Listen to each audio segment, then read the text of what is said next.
Polisi menetapkan dua tersangka yakni sopir dan kernet dalam kecelakaan bus masuk jurang di objek wisata Guci, Kabupaten Tegal.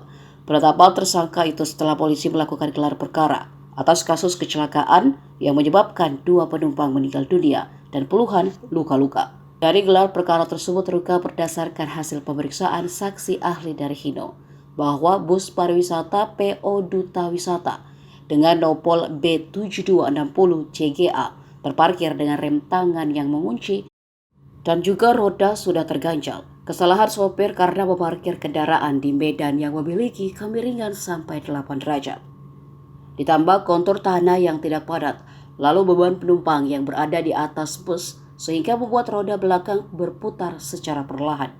Apalagi tidak adanya pengemudi di ruang kemudi, sehingga tidak bisa mengantisipasi terjadinya bus yang meluncur ke sungai.